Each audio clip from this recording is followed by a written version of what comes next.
Hi, thanks for checking out this video.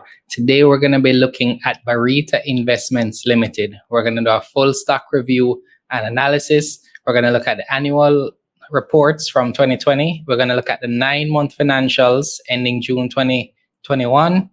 We're going to look at some of the price history this year on the Jamaica Stock Exchange. And we're going to talk about some of the things that may be interesting that's happening with Barita right now. You might have heard about the APO that is going to be out soon. We're going to be talking about that a little bit. We're actually going to look and see what happened last year when they announced an APO. And we're going to see how the market would have responded to that.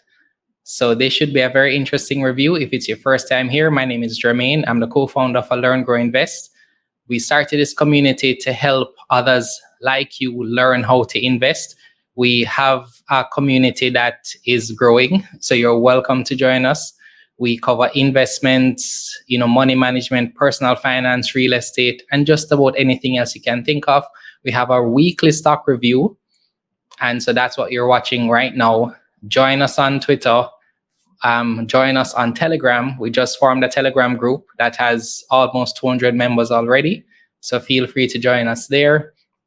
All the links that I'm talking about will be in the description of this video. Let's jump into this review. So we're going to be looking at Barita Investments Limited, as I said before. Now we're going to cover some key areas here. I mentioned this before. We're going to look at what Barita Investments Limited does, like what's the focus of the company.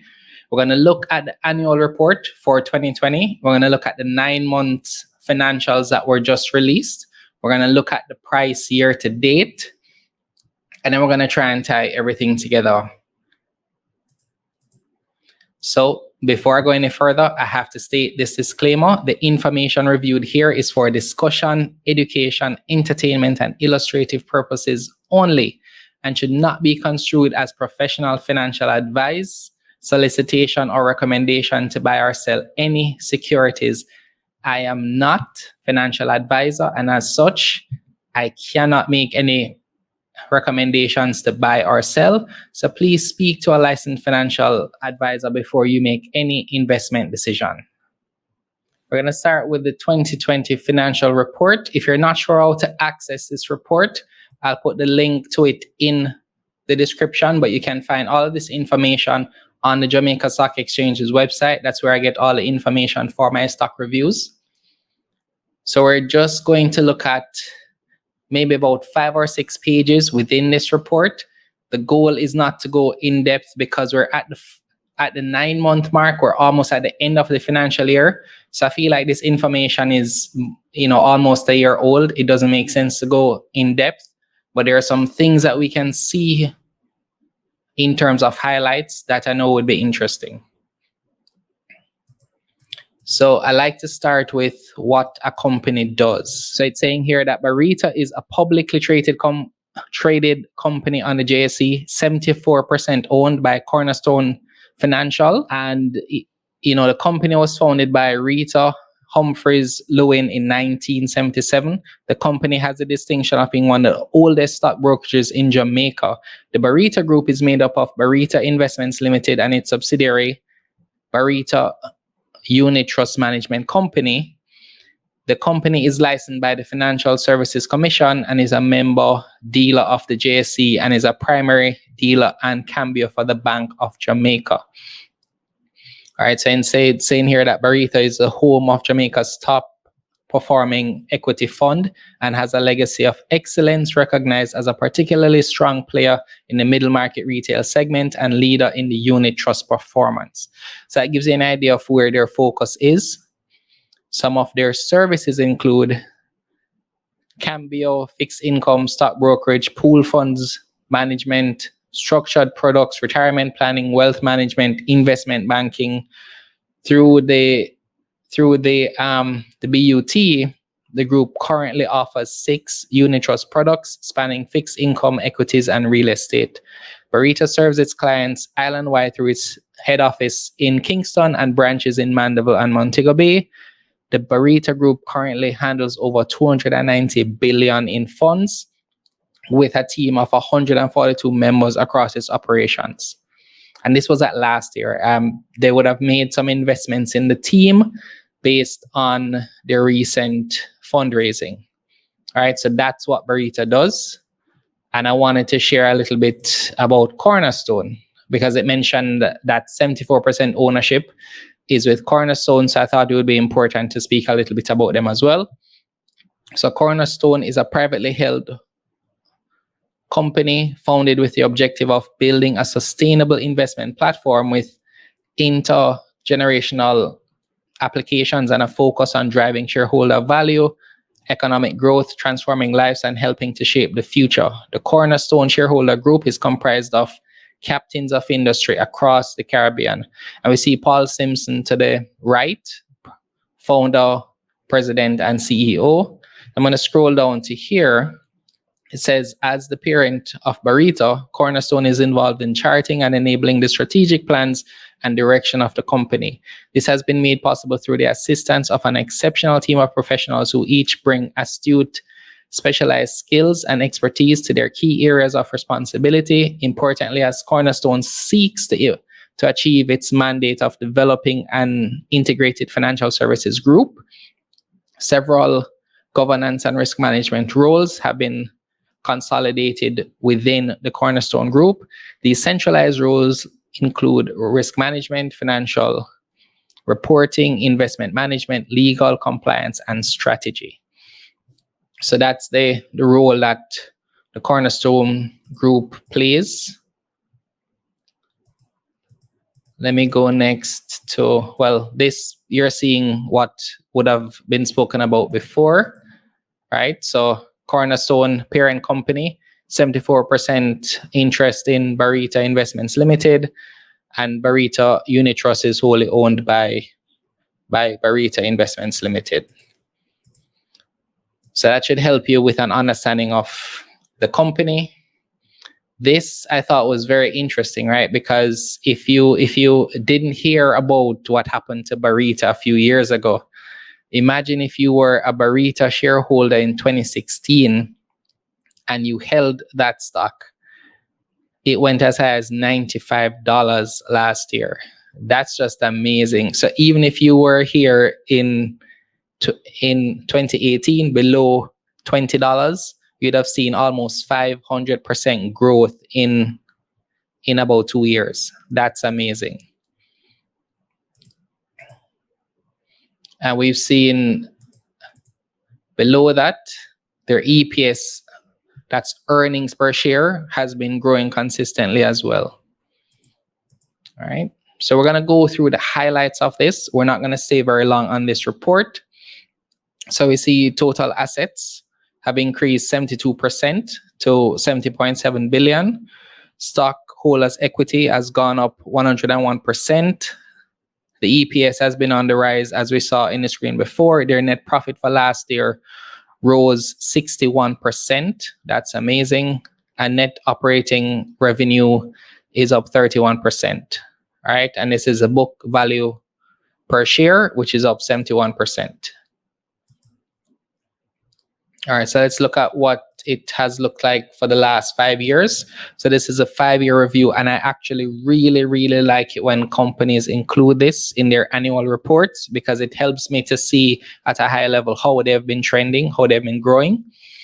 So if you don't understand everything that's here, it's good to look at, I like to look at where the main drivers of revenue are.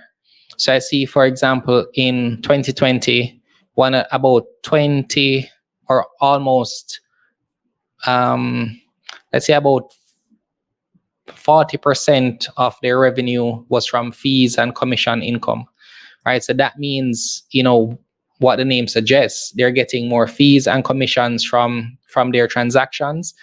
That means their volume of business is growing. We see net operating revenue is 5.2 billion, and it has been growing, right? So from 2018 to 2019, it went up by 200%, and then it went up, I think, another 33%, just doing some rough calculations there. So those are all good signs. We look and see staff costs going up as well. We see administration costs going up. And we see their profit before tax. So just imagine from 2018, and that would likely explain such a high increase in price. Like their profits have just been, you know, blown. It's massive, right? I'm almost speechless here. So you see that trend from 2016 to 2020.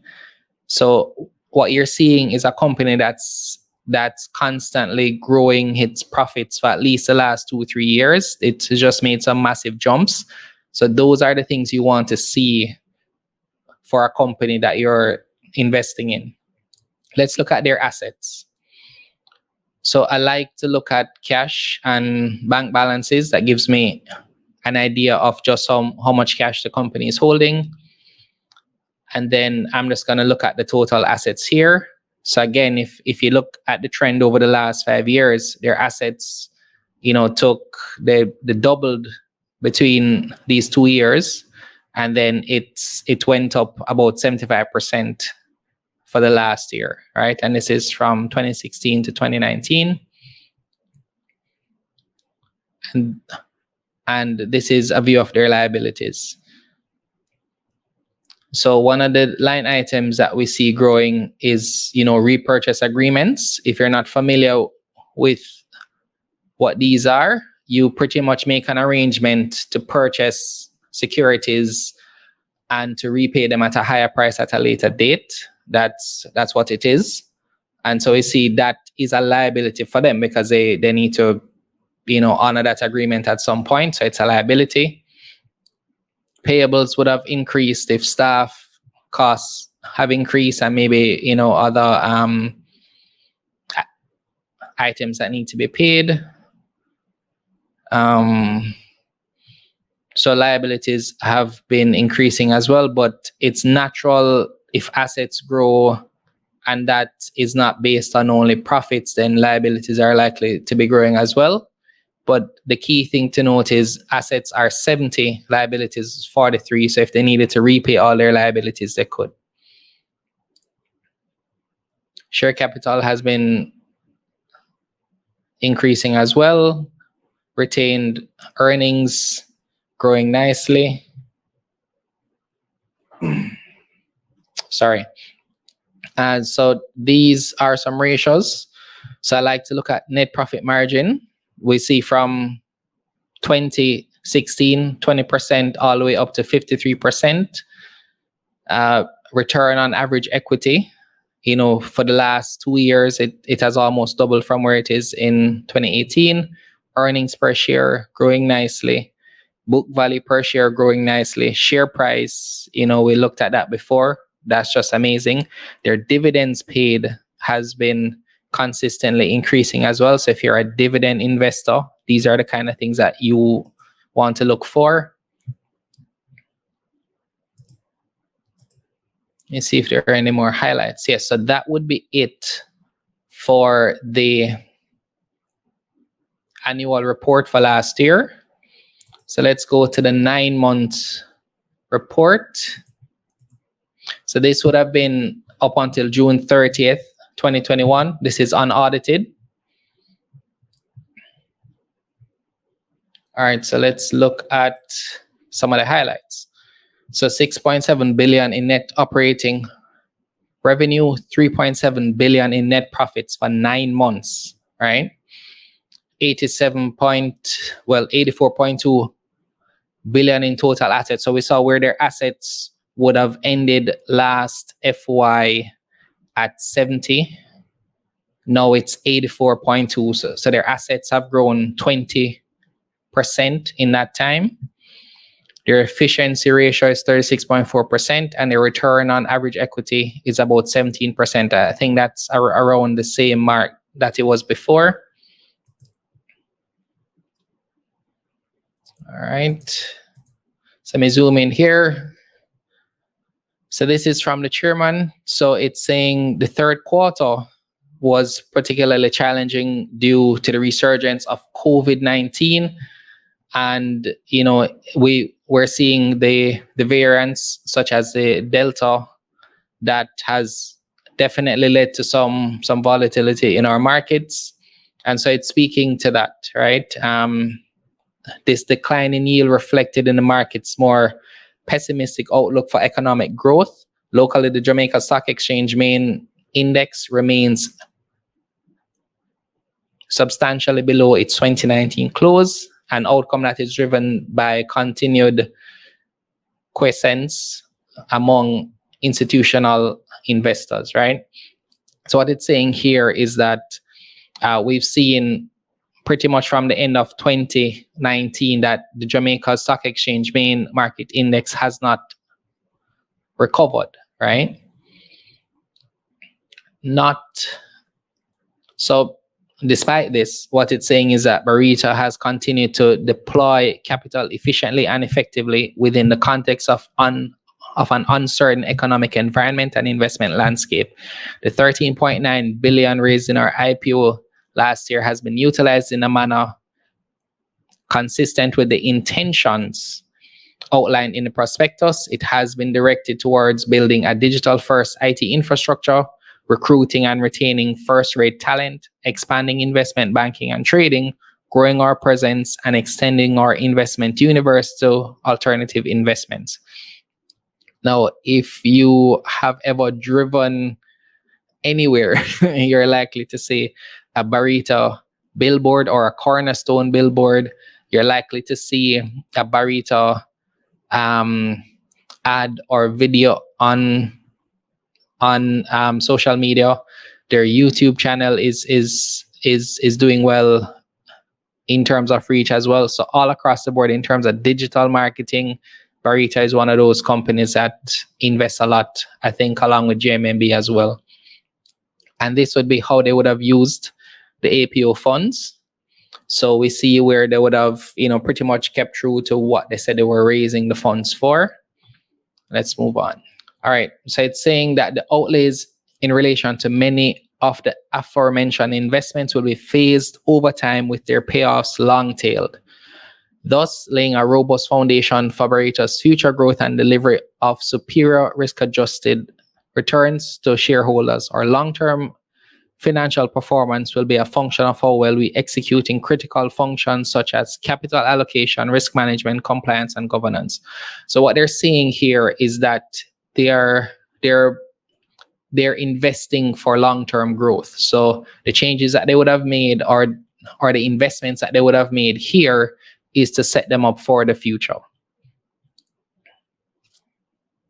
All right, let me scroll through some other areas here. All right, let's look at the performance.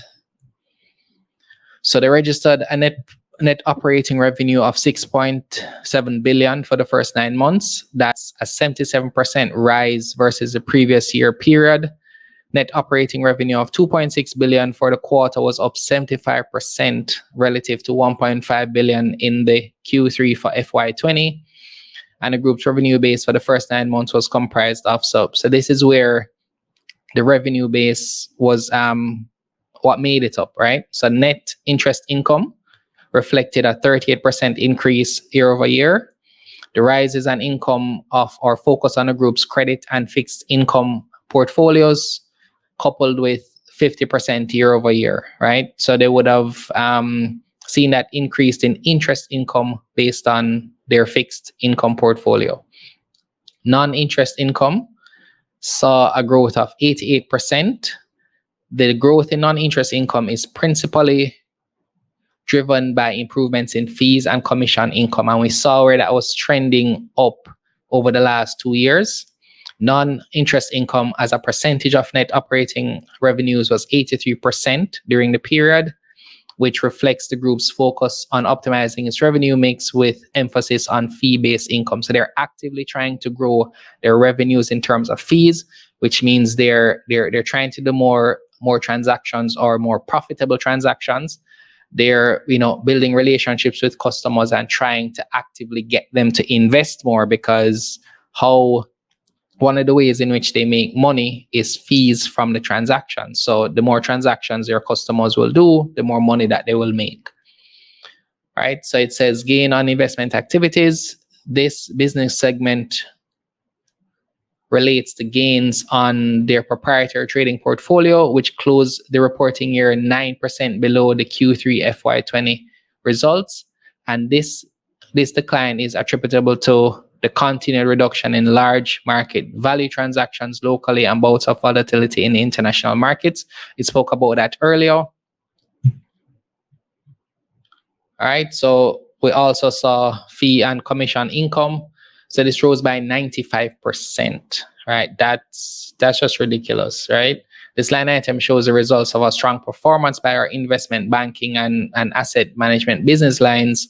Relative to the corresponding period, the group has placed continued focus on growing its assets under management and capital market activities through deepening of our client relationships and an increased offering of value-added investment and funding solutions, right? So we spoke about this before. They're actively trying to deepen their relationships to get more business with customers, to get them to do more transactions. Therefore, they will make more fees and commissions. So the more their customers make money, the more they make money. And so this is speaking about gains from foreign exchange. So we would have seen the devaluation of the Jamaican dollar. So based on their US portfolio, it would have gained based on the devaluation of the Jamaican dollar. And that would have attributed to some of their gains.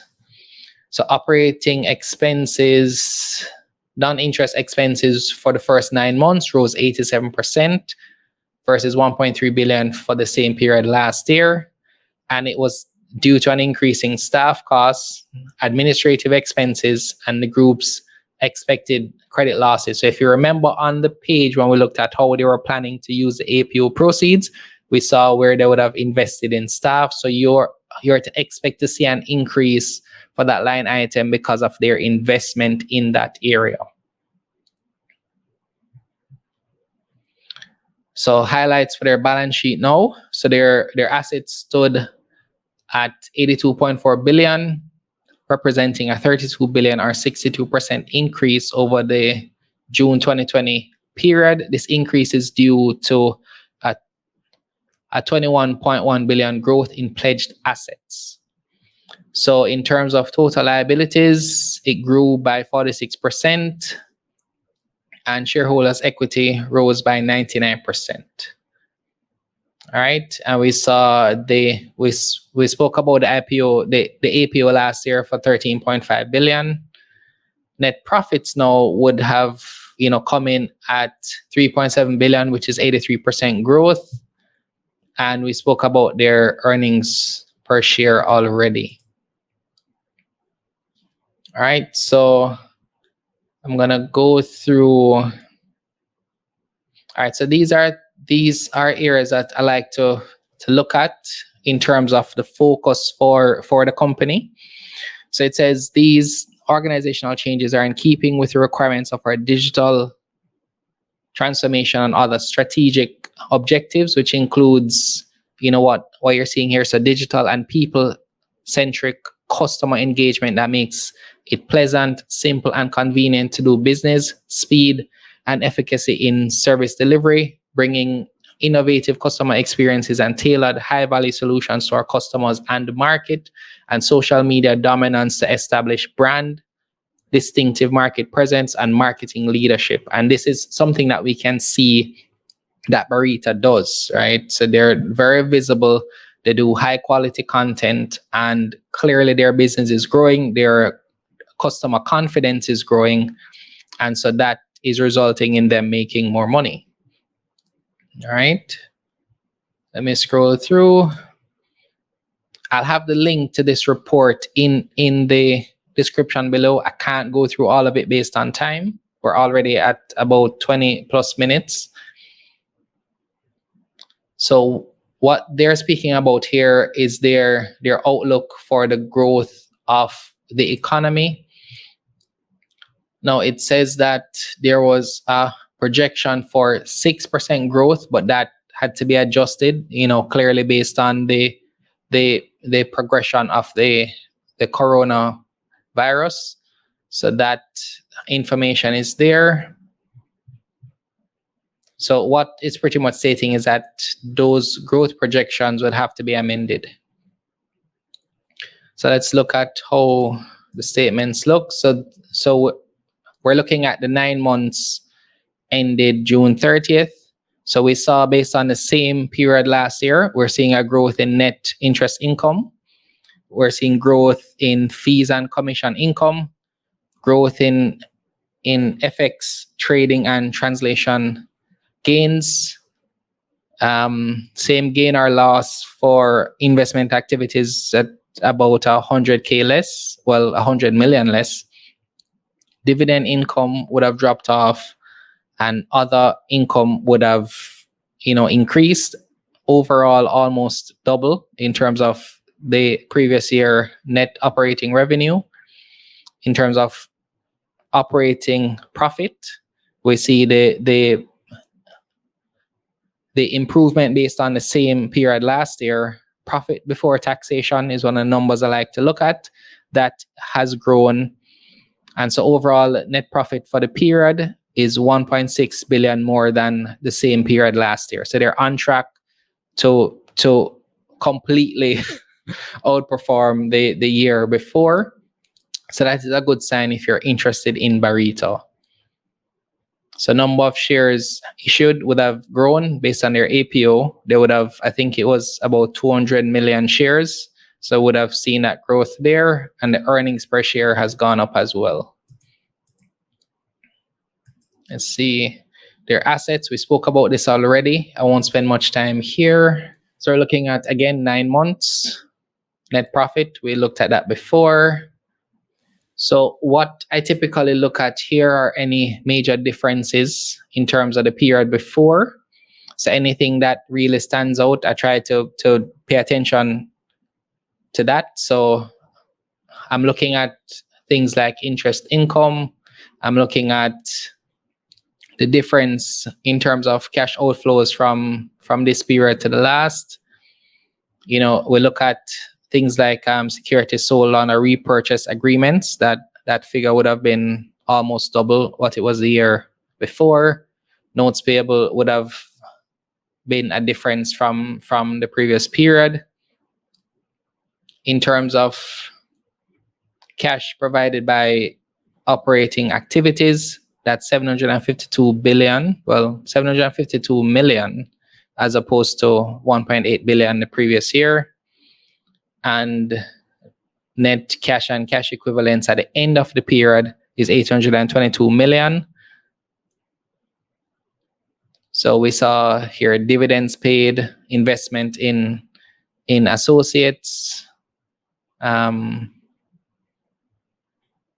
it's always good to look to see where the cash is going, how money is being spent, how it's being invested, and you'll have an idea as to where the company's focus is.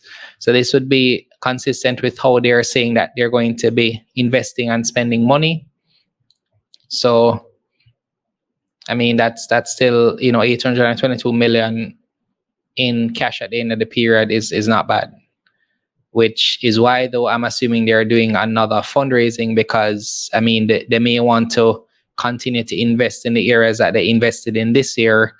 So raising more cash based on this number would make sense to me. So this is the Barita Investments Limited page on the Jamaica Stock Exchange. So we see where year to date, it started the year at $83, and it was actually $83 at, I think, when it closed trading on Friday. So if you're holding the stock from January to the point of Friday, it would not have moved, right? It would have went up to $88 in April, went as low as $77. So, you'd think you wouldn't be seeing much movement, not much is happening. Then now over the weekend, they would have released their report and released a dividend announcement.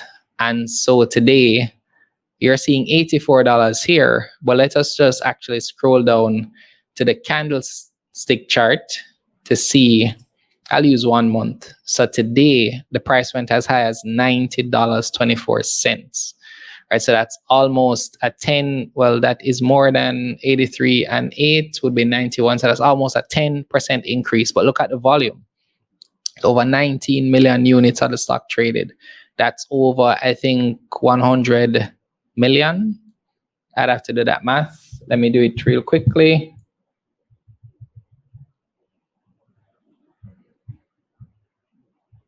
So 19 million units by 83, that's 1.5 billion in terms of value traded in one day, right? If you look here today, not much volume, right?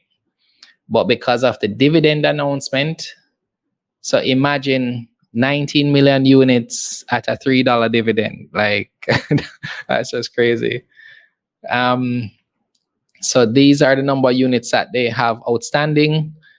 Year to date, as you see, not much growth, only 2%. But over the last year, it went as high as $98, right? So that's something to note.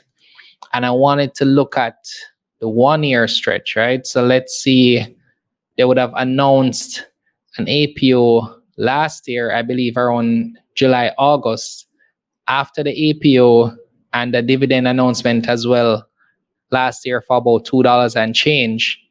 The price went as high as $95. Right, that was shortly after I believe the APO closed. So what I am anxious to see is how things progress for them over the next few days, right? Because they've been hovering around $83 for most of this year, with their most recent report, with their results looking like they're gonna break last year's performance with the dividend announcement. I'm expecting to see some stock movement, some price movement over the next couple of weeks that could possibly see them break through the $100 mark. All right. So I wanted to go through the news. So I think I have it up here. So I'm on page 4. So I wanted to show you where I located the information on the dividend for last year. So last year they did a $2.2 dividend. And then this year they would have announced a $3.29 dividend, right? So they're heading in the right direction in terms of dividends. And we saw from their report that they're paying consistently more and more to dividend. And I believe on their website, in terms of their dividend policy, let me zoom in here. It says here that the value of the dividend paid is to be determined and approved by a resolution of the board of directors and is to be based on at least 80% proportion of reported net profit. So if you look at their projected net profit and 80% of that, the number of shares available, that will give you an idea as to what the dividend will be. All right. So this is where they would have ended trading as at today. The sell side, there are only 7 orders to sell and 31 orders to buy. Now, for us to see some movement, we're going to need some more selling. But if you wanted to get into Barita tomorrow, right, you'll have to beat $90 because that's what the highest, the best bid is right now, right?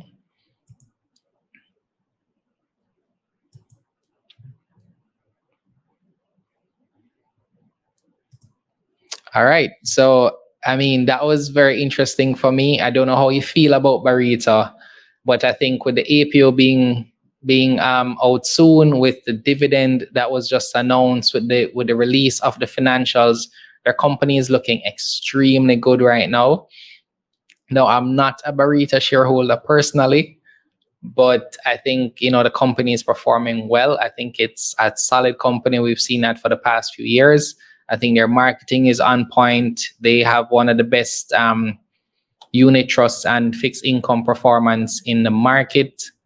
So a lot to love about this company. I think if you're interested, I mean, let's see what the price looks like. I would say if you're interested in buying, I mean, you want to be a shareholder before the APO is before the APO prospectus is out, if it is that you'd be interested in that. But what I would say is that they're looking to close the year very well, and I would not be surprised if that stock made its way past $100 very soon. That's my take on it. Again, I'm not a licensed financial advisor, so this is just my opinion. This is just, me reviewing publicly available information that you can look and find yourself. Everything that's shared here is my opinion. You're free to form your own opinions and make your own investment decisions based on it. But yeah, I like what I'm seeing with Barita. Let me know in the comments below what you think about this company. I think it's very interesting. If it is that there is an attractive price for me, then I may consider taking a position. But I'm also looking at some other companies within the same price point that are attractive to me. So like Carib Cement, I've been looking for a good price to enter. Grace Kennedy, for example. I know GHL is one of those companies that are undervalued. So there are options, right? So there's opportunity costs that I have to consider. With limited capital, I have to make the right decision, especially in the short term. So that's where my focus is. I always I'm a patient investor. So I wait to see for ideal buying opportunities. But once a company is on my radar, I'll take the time to, just build up my capital. When the time is right, I'll take a position, and then I'll wait for whatever time period I may decide to hold that investment for. So I really hope you enjoyed this analysis. We, would have went through everything that we mentioned. Look out for the details of the APO. Once it comes out, we're likely to do a review of it. Let me know your thoughts on this video. Let me know the stock that you'd want me to review next. Let me know also if there's anything you'd like me to add to these reviews. I know that persons would have wanted to see me do a little bit of technical analysis. I'm not sure if that makes sense, but I will see how best I can incorporate something to that effect soon. But again, all of the information I reviewed will be in the description. You're free to go through it yourself, spend some time. If you're interested in the company, review it thoroughly and make the best investment decision for you. So thank you again for watching. I hope to see you in the next video.